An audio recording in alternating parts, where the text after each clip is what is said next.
The organisation is based in New Zealand, as you can see on this map. Certainly, if you come to New Zealand, you're welcome to look me up. I'd love to show you around. So I'm originally from the UK, but the centre was I moved to New Zealand 26 years ago, and then started the centre through a university, and now the centre is totally independent of the university. Apart from we still have a relationship with a number of PhD students.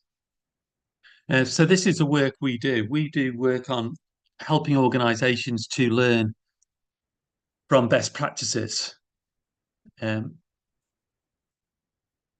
and the whole reason for that is to help organisations on a journey to excellence. So all our activities are helping organisations to find best practices, and the most appropriate way to do that is for utilising benchmarking. So we are the founders of the Trade Best Practice Benchmarking Methodology. We also have a website resource which all members of the Dubai Quality Group can access, called the bpr.com resource, the Best Practice Improvement Resource. And we also run the International Best Practice Competition, which is more of an informal way to encourage organisations to share best practices. All of these things I'm going to talk about later on, because they're all related to learning best practices, helping organisations to pursue excellence. So my presentation will be on these areas. I'll describe what benchmarking is, describe why benchmarking is the most powerful change management methodology there is. I'll provide an overview of the Trade Best Practice Benchmarking Methodology, present the bpr.com website resource, and also introduce the International Best Practice Competition, which is a really exciting event that encourages organizations to share their best practices. So actually, before I talk about what is benchmarking, I think it's important to acknowledge that benchmarking itself is a tool. And so if you go to your CEO, senior directors, and just say, we want to do benchmarking, you probably won't have that much success really in encouraging them to follow that path, because benchmarking is just a tool. The reason why you're doing benchmarking is to find best practices. So instead, if you go to your CEO, senior directors, and say, look, do you want to find best practices? Do you want to find ways that we can improve our business processes by introducing the latest approaches? They're more likely to be very, very supportive of that. So when I talk to senior executives, I always focus on, do they want to learn about best practices? And then I'd say, well, the best way of doing that is through benchmarking. Um, so I just want to talk about what is a best practice before I talk about what is benchmarking. So this term best practice as well is quite subjective. It's interpreted in different ways by different people. And this is mainly because when you break up the word best practice, the word best is very subjective. Best means different things to different people. It can mean win of a contest. It could mean the fastest. It could mean innovative. It could mean the first. It could mean the prettiest. It could mean the cheapest. So this is why you really need to qualify, what do you mean by a best practice? So when I think about a best practice and how I define a best practice, it all relates back to the work of Dr. Robert Camp, who was a pioneer in the benchmarking field, who made benchmarking popular around the world. Many people think I'm gradually morphing into Dr. Robert Camp, but at the moment I don't wear a bow tie like him. But I do know Robert extremely well. So Robert is the honorary lifetime president of the Global Benchmarking Network, and he's been in that for over 20 odd years. And at the same time, I've been the chairman of the Global Benchmarking Network for a similar amount of time. And when he talks about benchmarking, he talks about the history of benchmarking from his work at Xerox. So if you go back to the early 1980s, Xerox were in danger of going out of business. They'd seen a market share drop from something like 84, 85% of the world's market share for copier machines down to 17% due to the competition from the Far East and Korea, Japan. And the organization was either going to go out of business or they needed to transform how they undertook their business. And they got a new CEO in, and this day he basically said that they recognized that they couldn't compete with the competitors. It was costing them just as much to um, uh, um, I think manufacture their products as their competitors were selling their products at. So it recognizes a huge challenge here. And then brainstorming how to address this, they sort of said, well, really, every single process that we have could be improved. What would be the best way to, and is it feasible to really hone in and really make all of our processes the best that they can possibly be, and really keep an open mind on how to do that. And they decided, which is quite unusual at the time, to say, look, we're going to learn from the best organizations. Doesn't matter what industry they're from. We're going to learn from the best for every single process we have, whether it's a leadership process, HR process, whether it's customer service process, etc. And at the same time, they said we're going to learn systematically. And this is where Dr. Robert Camp's team came in. They developed this methodology, the Xerox 10-step methodology. And over a period of about 8 years, they undertook over 200 benchmarking projects, across all areas of the business. So they're learning from organizations like Honda for supply development, Hewlett Packard for research and development, American Express for financial control systems, DuPont for safety systems. So in a short period of time, they undertook over 200 benchmarking projects, and um, they really, which once all that new knowledge, new best practices combined, really elevated the performance of the whole organization. So much so that they started, as soon as these awards, like the Borders Business Excellence Award was started, and the EFQM Award was started. So Borders in 1998, EFQM in 1992. They were the first winners of both of those awards. They transformed their organization from an organization in danger of going out of business to be world class. And this is how benchmarking became popular, because then every organization wanted to know what was responsible for this transformation. And when Dr. Robert Camp talks about benchmarking and best practices, he has this wonderful statement here that you can read. Hold on. It's difficult for me to read it. Hold on. There we are. What he says is there is no single best practice because best is not best for everyone. Every organization is different in some way, different missions, cultures, environments, technologies.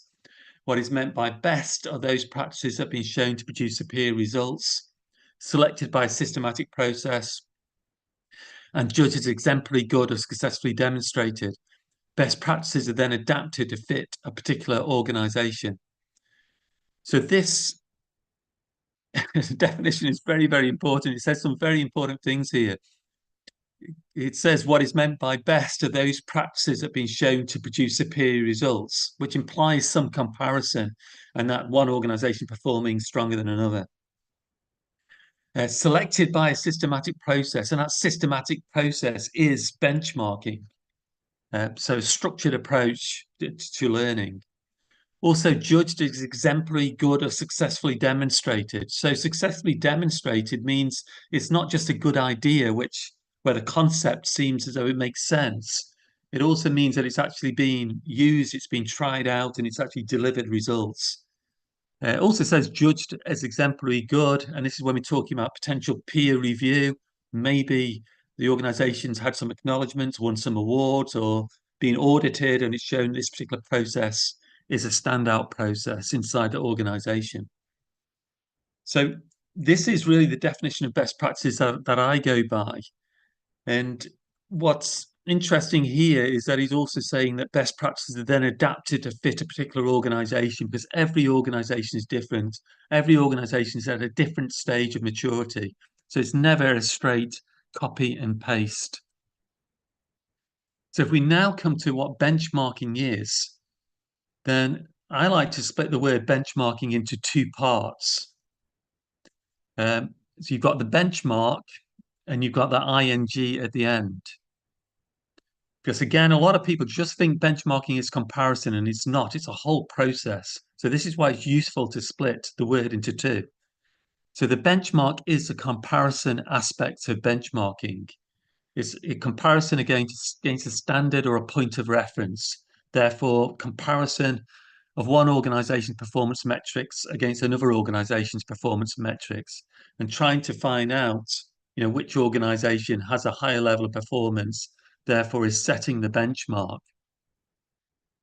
So the benchmarking is important to do to find out how your practices or processes stand against others and whether there's an opportunity for improvement, but it doesn't give you solutions. So when you add the ing, this is really what benchmarking means to me. The most powerful part of benchmarking is the ing at the end, because the ing means that you're acting on that comparison data. It means you're going to take action and try and learn from other organizations that have higher levels of performance than you and find out what they're doing differently, and then bring back those golden nuggets from these other organizations and think about how you can apply those to your own organization. So always think about the benchmarking with the ing. Therefore, it's not just comparison, it's learning from other organizations, and not just learning from them, it's thinking about how to apply that learning inside your organization and going ahead and implementing those better practices. So hopefully that helps. So for me, this is a simple definition of benchmarking. Benchmarking is learning from the experience of others and applying that knowledge to improve organizational performance. So whilst we had the Xerox methodology, then back 20, 25 years ago, I developed the trade best practice benchmarking methodology, mainly because the Xerox methodology, even though it was available, you could only really, it was not that prescriptive. It was showing the major steps of the methodology, but not showing precisely what needed to be done inside each step.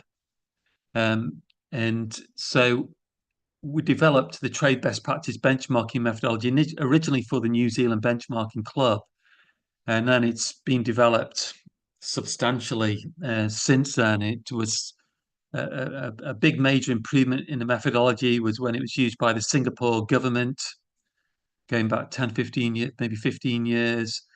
And the major iterations of the methodology more recently have been because of our work in the United Arab Emirates, particularly with the Dubai government. But the methodology can be used for public or private sector. It makes no difference. So the trade methodology is a benchmarking approach. As you can see here, it consists of 5 stages. All of these sort of stages with any methodology are roughly the same. But as you'll see later on, the trade methodology is a bit more prescriptive. Within each stage, there are a number of steps, and it goes into quite a lot of detail to make sure that you implement the methodology appropriately.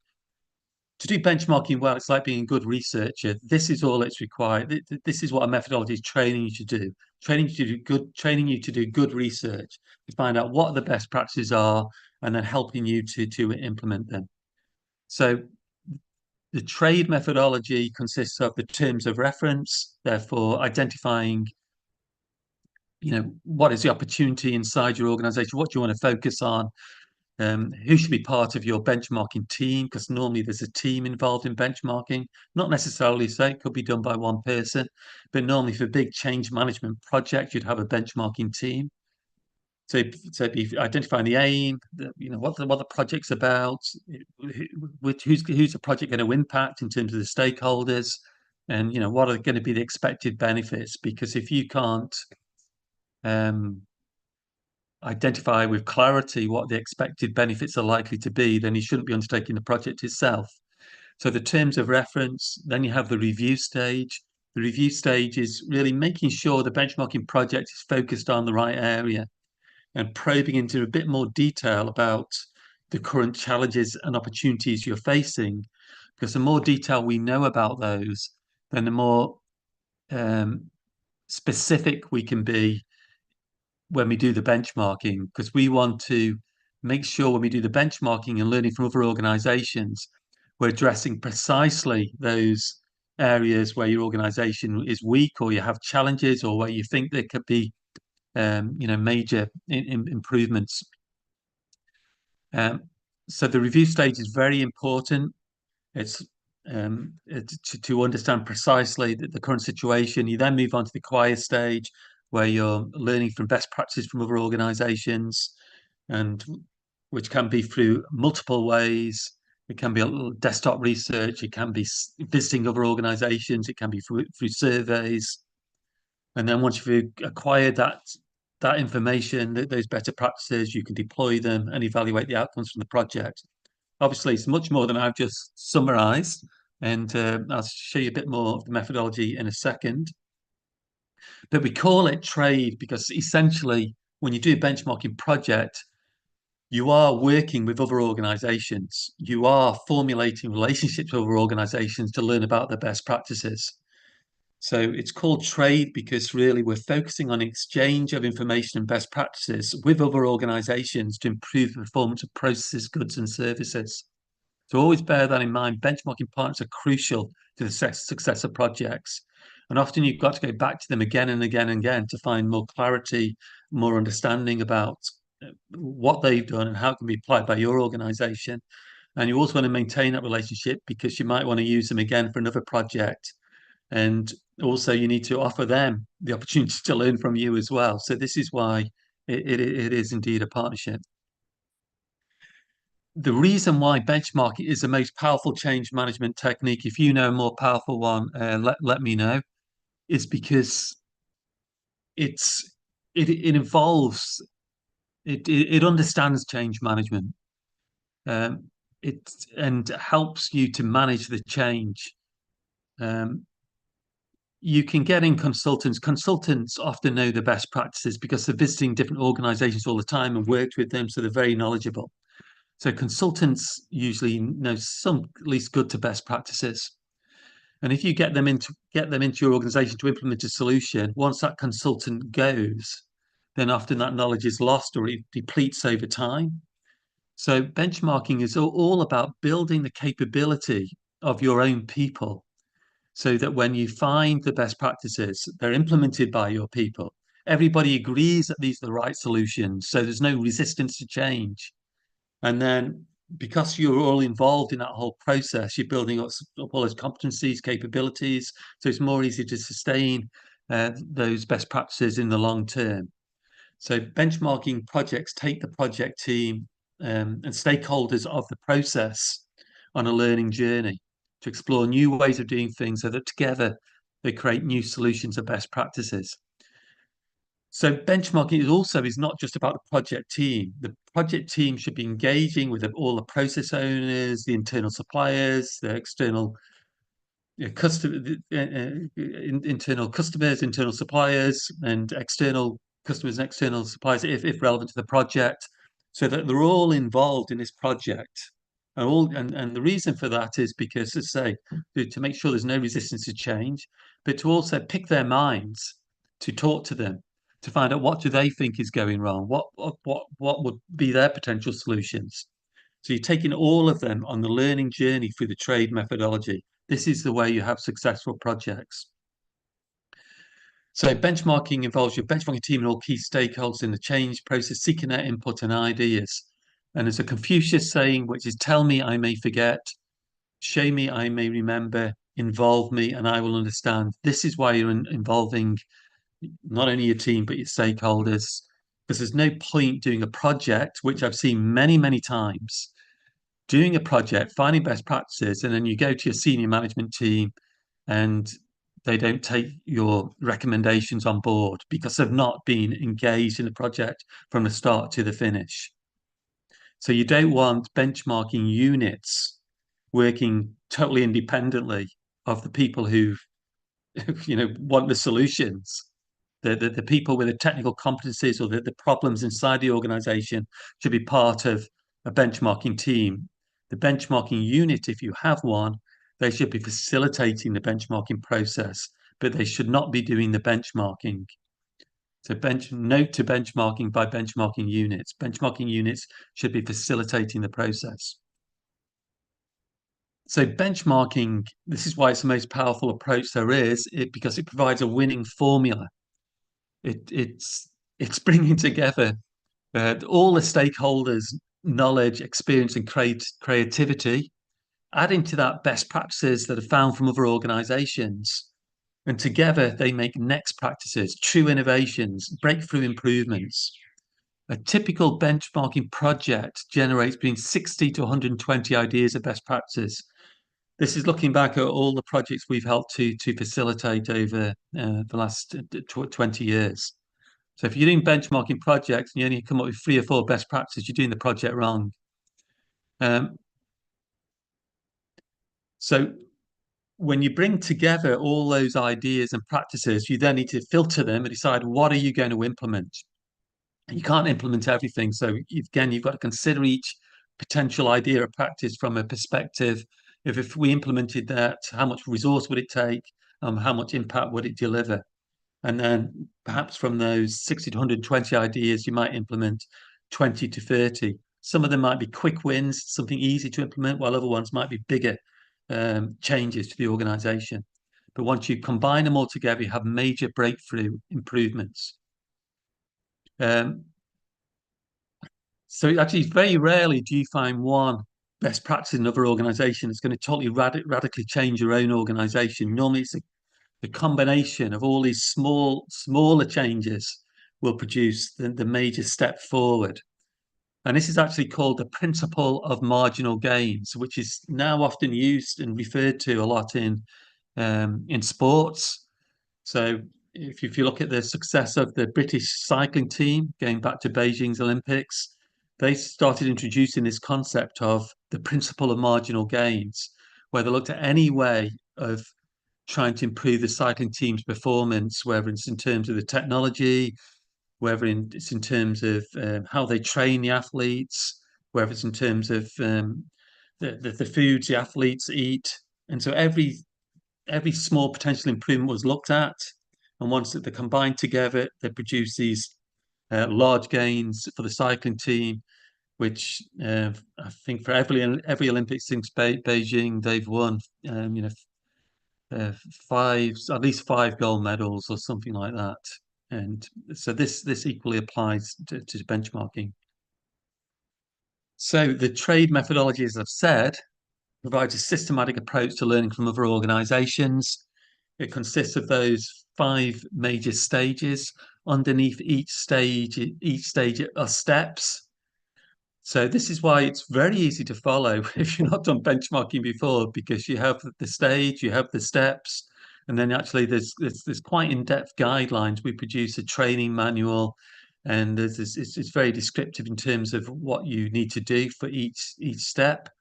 And not only that, there's a trade project management system using Excel spreadsheets with lots of tools, techniques you can use throughout the benchmarking project. So, for instance, for the review stage of trade, you're often using techniques like SWOT analysis, fishbone analysis, gap analysis to understand the current situation. And when you go to the acquire stage of trade, learning from other organizations, you'll have best practice search forms. How are you going to collate information from the internet? And then you need to develop site visit questions if you're going to visit another organization. So we have lots of template forms to help organizations through each stage and step. So just to give you an idea of how much is being used from the government's perspective, we've also worked a lot with the private sector in the UAE, but over the past 7 or 8 years, we've undertaken a lot of projects in the Dubai government. You can see many of them here, very diverse projects. So benchmarking can be in anything, whether it's people happiness, whether it's trying to improve a particular process, whether it's trying to make sure that Dubai is the safest place in the world to have a heart attack, whether it's improving airport security. So a whole raft of projects here where benchmarking has been used. All of these projects have been written up in books. So there's a case study in every single project here, and it's freely available as well, not only to the BPR.com members, but non-members too. So if you go to our website, you'll be able to find these books somewhere on our free pages. So these are some of the books that have been written where we have the case studies of those particular projects. On average, for these projects, they generated almost four. I don't know how much is that in dirhams. Quite a lot anyway. So at least 4 million US dollars in savings or revenue for the government for every single project on average. So the projects would improve the government entity in terms of efficiency, effectiveness, or it might be improving the service as well, which obviously the citizens will benefit. It might be saving the citizens time, especially when you're talking about digital transformation. Therefore, less need now for citizens to go and visit government offices. They can do things a lot quicker from their home. So that, in fact, is making that's a big saving in terms of society as a whole. And so this is why when you do a benchmarking project, you need to think what would be the expected benefits from a government perspective. It's financial savings for them directly, or savings for their society as a whole. Again, that concept could be certainly for the private sector. You can readily think of financial benefits for your own organisation, but also often you do want to have that impact as well on your supply chain and your customers, and so you can factor that into each project too. You can also see here we had a project learning from best practices to manage the COVID pandemic, which I'll talk about a little bit later on. This year we've started new projects again. Actually, we started late last year in September. So these projects are actively running across the Dubai government at the moment, utilising the trade methodology. You can see the top one here called Dubai Can Initiative. Be worthwhile you go to the Dubai Can website. It won't mention the trade methodology, but we are working to improve how the Department of Economy and Tourism is helping the hospitality sector to move away from single-use plastic water bottles. So the focus here is on the hospitality sector, working with all hotels to move away. And to do that, they're learning from the best hotel chains, not only in the UAE, but worldwide, and how other cities have addressed this. And it's interesting because not only will this project directly help the hospitality industry, there'll be knock-on effects to the whole of Dubai, hopefully in terms of public awareness as well, in terms of that we should not be using plastic water bottles, or at least times as possible when we're drinking our water. So it's also good because the project is saying that we want Dubai to be the benchmark. We want Dubai to become the best in terms of how it's managed to reduce the use of reduce use of water bottles. You can see also here many other exciting projects. You've also got another one related to sustainability by DEWA, which is looking at helping every individual in Dubai, whether it's commercial business or a person in their own home, to reduce their electricity consumption. So there's a whole last list of best practices that will be hopefully implemented as a result of this project to help you all.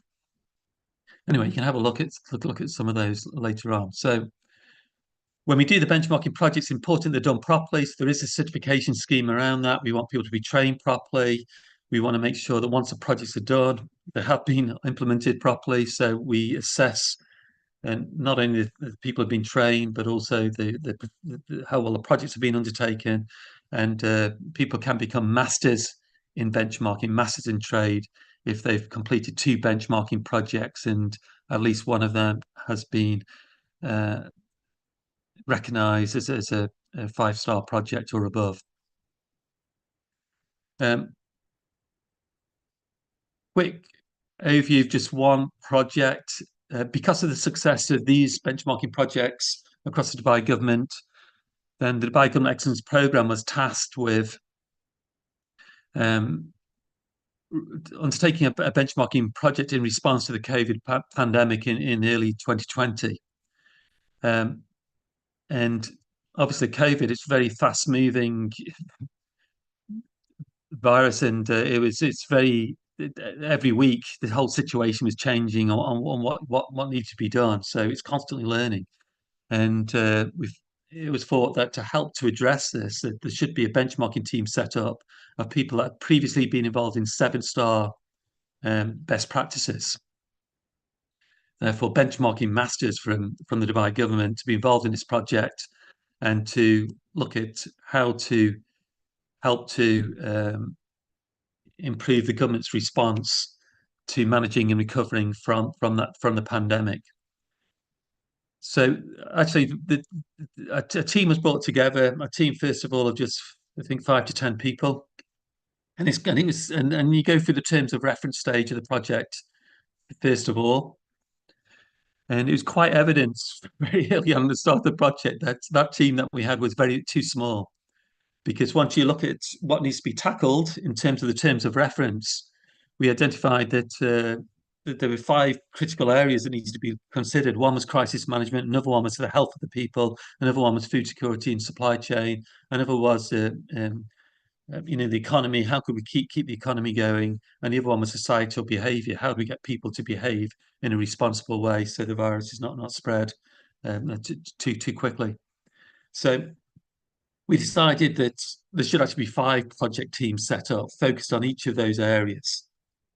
And then the project needed to be a fast project. We're producing major results in a couple of months, but always producing some quick wins, quick information that could be fed back to the Crisis and Disaster Management Committee as we proceeded through the project.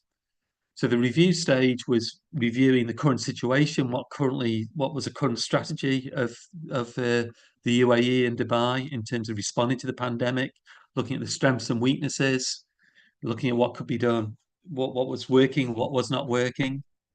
This is a fishbone analysis from the crisis leadership team. So we had 5 teams, remember, one was on crisis leadership and or crisis management. And you can see here that this is a fishbone diagram saying that in the future, we want to have a world-class effective crisis management approach, and saying that in terms of where we are now, we need to look at how we're managing our data, how we're doing our media control, how we are leading with respect to the crisis, look at our communication channels, and look at future foresight and readiness so we can handle an event like this more effectively in the future. So this is all about studying the current situation, and they did a gap analysis and then could identify what exactly they wanted to learn from other countries around the world, and then move into the acquire stage of trade, do a lot of desktop research. So again, this is for the pillar crisis management. This is showing where they're searching for best practices in crisis leadership. This is what's called the best practice search form. It helps you to focus in on what you need to learn when you do a benchmarking project. And you can see here, they break down the search into more detail. So this is on crisis leadership they're looking at. And a search includes which cities, states, and countries have shown leadership in managing this crisis, etc. So it's framing the research and making sure then you're going to get good results. And actually, some of the best practices did come from New Zealand. This is just one example here in terms of the leadership within New Zealand, particularly Jacinda Ardern, our Prime Minister at the time, was a very good communicator, which was helping New Zealand stay safe in many respects. And we had one of the lowest number of death rates around the world. So this is just an example here showing how some of the learning was from New Zealand, but it's learning from all around the world. We've not got enough time here to go into all of that. And so that information then was fed back to the Crisis Management Committee, who would then think about what could be deployed and then ultimately have successful outcomes for the UAE, which there were. UAE was recognised one of the safest countries in the world, particularly as well through its testing approach. Separately, actually, to that project, there was another project through SIHA who were also using the trade methodology, and they did benchmarking against Korea in terms of how they were introducing screening centres to test whether people had COVID or not. And because they had used benchmarking, they adapted and improved on the Korean model. So while the Korean model took 5 steps, the UAE model took 2 steps. While it took 10 minutes to test test a client, it just took 3 minutes in the UAE, etc., etc. So the UAE became a leader in testing everybody, whether they had COVID or not, and managed to introduce 18 drive-through screening hubs across the Emirates within 15 days, which is a phenomenal achievement. This case study for SIHA was actually also presented in the International Best Practice Competition, which we'll talk about later on, and is accessible on the bpr.com website resource if you're interested in it. So if you're interested in learning about trade and the methodology, we do have training courses, virtual training courses you can find on our website. And also we hope to resume soon public training courses within Dubai. We used to run them all the time through the Dubai Quality Group. So we're in discussions now to restart those too. So now so you have the systematic approach to benchmarking, but also what we try to do for COA is encourage organizations to share what they're good at, because this information is good for the benchmarking projects. They know who to learn from. So we run the International Best Practice Competition. We will be closing for entry soon. We might be able to extend that a little bit for those attending this session, but our deadline is the 6th of May. And this is where we encourage organizations to share any practice or process that they believe they're good at. It's done for 2 reasons. One is to recognize the good work of organizations. But secondly, we want this to be a fun event where you're not just entering this event for recognition. You're entering this event because you also believe in a philosophy that we should all be sharing and learning together for the betterment of society. And so when you participate in this event, it's quite unusual, is that you submit a written application, but also you give a presentation, an 8-minute presentation. It's like a little talent contest, really. So you give an 8-minute presentation on your best practice, and then you not only give that presentation where you'll then have Q&A from judges, but all other participants can listen to your presentation and learn from it. So we generally have between 50 to 120 practices which are presented, where they go to reach the presentation stage each year, and you could actually listen to all of them. So it's a great opportunity for learning and a great opportunity for identifying who perhaps could be a benchmarking partner. So you can see here the slides of sort of areas where you can have best practice. You can have best practice in any part of your organization. We just categorize them later on into those categories. So final call for entries closes on the 6th of May. And we thank the Dubai Quality Group as well for promoting and being a partner of the International Best Practice Competition. So as I've said, organizations submit an entry form, and then the presentations are videoed and played, and there's a live Q&A session. So huge opportunity here, great fun. Each best practice is assessed on a 7-star system. If your practice is assessed as 5 stars and above, it means the judges consider your best practice to be of international significance, of international interest.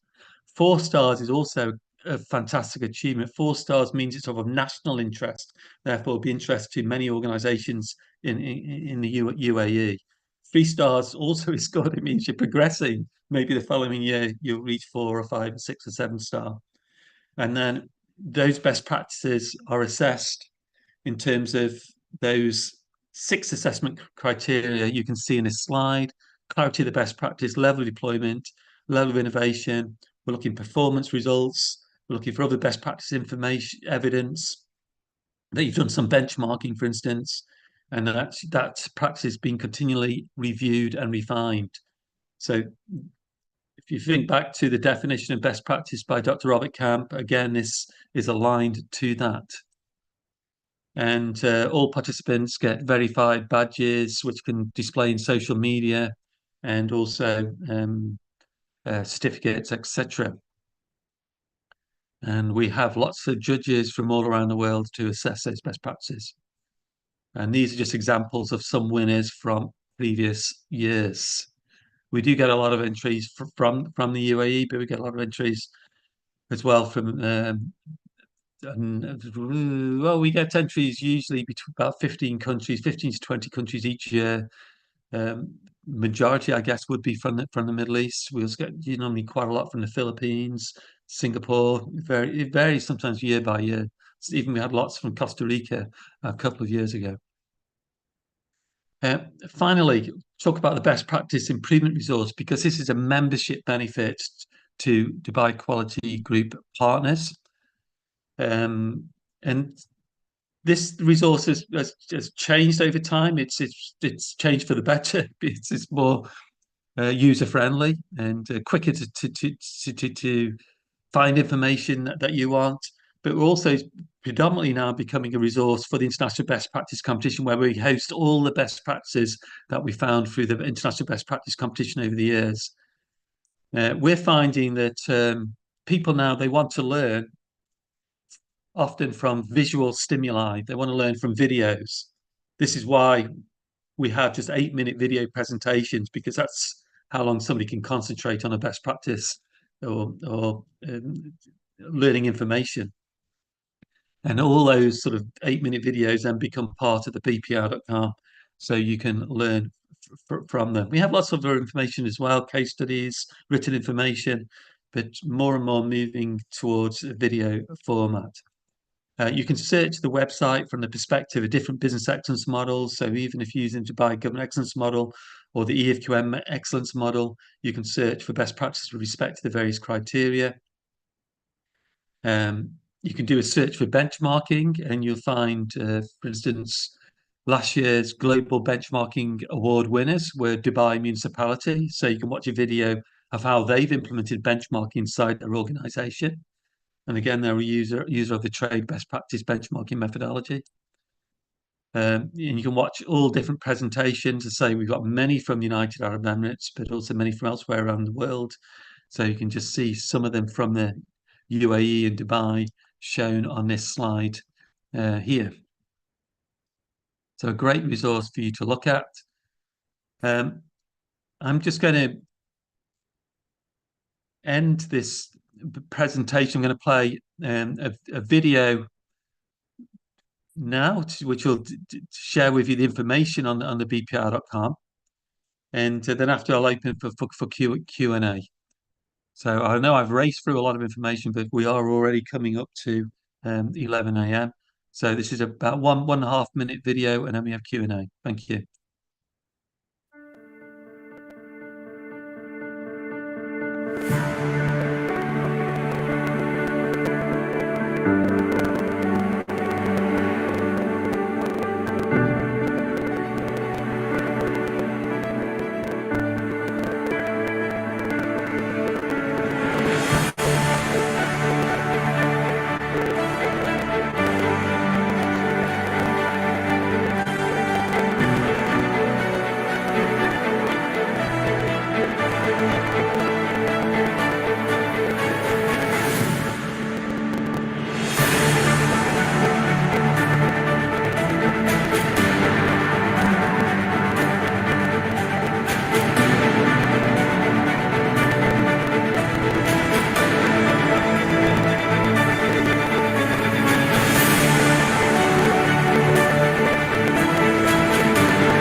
Okay, thank you very much. You see Doa there, she looks exactly the same as her other picture. And there we see her live. Okay, thank you. Thank you so much, Dr. Robin, for this informative webinar, and thank you for our audience, the 45 people who attending today. We would love to announce that this webinar was still live streaming on our YouTube channels, and it will be recording and send the recording link to all the people who registered in this webinar. I will leave Dr. Robin to answer the Q&A. We have a lot of questions has been dropped in the section of the Q&A. The first question from Ms. Mariam. She's asking how can benchmarking be effectively utilized to drive performance improvement and foster innovation within an organization? Well, I thought I'd answered that already, really. That was um, the point. As I say, I mean, it's first of all, you've got to get the commitment to do benchmarking. That's why I say you've got to have the conversations with your senior leadership team and ask whether they're interested in best practices, which certainly they should be.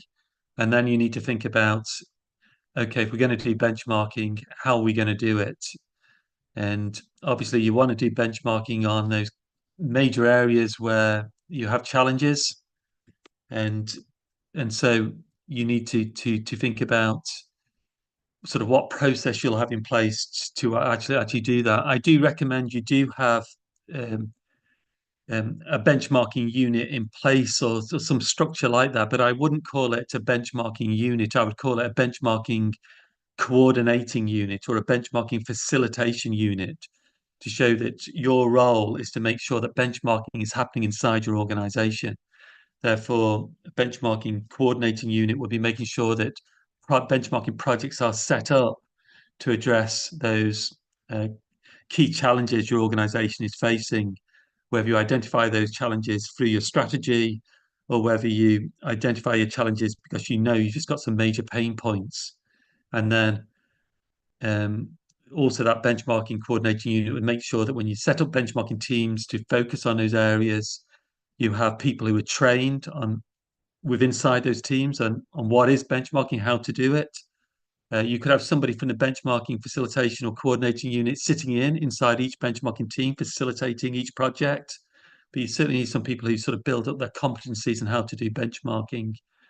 And yeah, you just need then a couple of projects, and it's which is successful. And if you follow something like the trade methodology, they will be successful if you're following it prescriptively.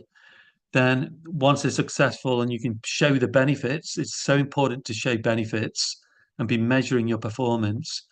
Once you can demonstrate how much those projects have added value to your organization, then you'll get more commitment from your senior leaders to do more benchmarking projects.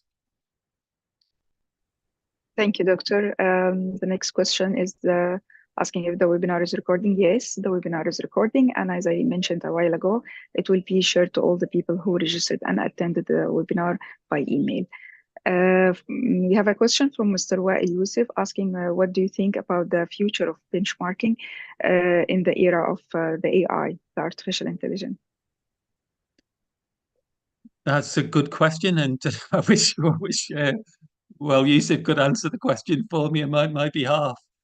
It's certainly um, changing. I think always, in terms of accessing information and trying to find out what is potentially a best practice, and you can potentially ask, Chat GPT for some ideas and get ideas from AI. But I still think there's always going to be that need for, because of the change management aspect, there's still the need for people here, for people to go on a learning journey, for people to fully evaluate what other organizations are doing.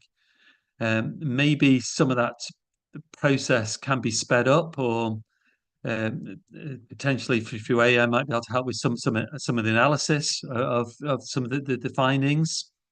But I don't know. We need to watch this space. This is I'm chairman of the Global Benchmarking Network, and we are going to be starting soon a project actually just to identify or look at this particular question. raised by Well, so he'd be welcome to join that research team as well if you would like to. Actually, it's a challenge question for everything now. Yes. Yes. What is the future for us Yes. with the AI? Yes. There is a question as well. They are asking if you are offering benchmarking courses in Dubai, Dr. Robin. Well, yes, we will be through the Dubai Quality Group. So that's when we've been discussing that the last few months, and really this webinar was a kickstart to make that happen. So we used to offer them all the time, but since the pandemic, that's slipped. Um, so you can, if you want, there is virtual training you can access through our website, but obviously face to face is much better. And I'm often in this region, so this is my really second home. So face to face, I think you're always going to get far richer learning. So we'll have public courses, but also the DQG could also range in-house as well, training if it's for more staff inside your organization. Yes, yes, yes, of course. We would love to receive any inquiry about customizing or organizing in-house benchmarking training for the people who are involved in, and interested to know more and more about the benchmarking, how to execute it, the fundamental, the everything through Dr. Robin. We would love to receive this inquiries via the email, and we will arrange it further.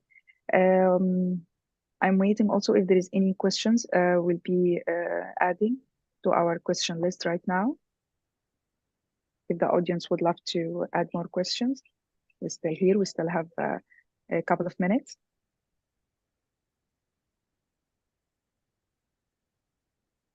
There is a question also from Mr. Wael. With pleasure, I accept your invitation. He's, Okay. yeah, he replied back to you, Doctor. He would love to join your team. Okay, fantastic. There we are. You need to drop me an email then. Okay. Yeah.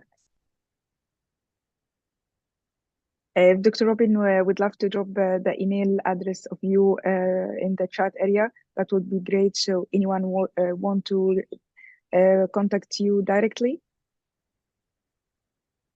Yeah, I mean you'll be able to see anyway from my slides. I think my last slide as Okay, well gives my no email problem. address too. Yeah, Um, I'm not otherwise sure I I can. can put anything in the chat, can I myself? Yeah, yeah, Okay. yeah, yeah, you Oh yeah. can. Sure.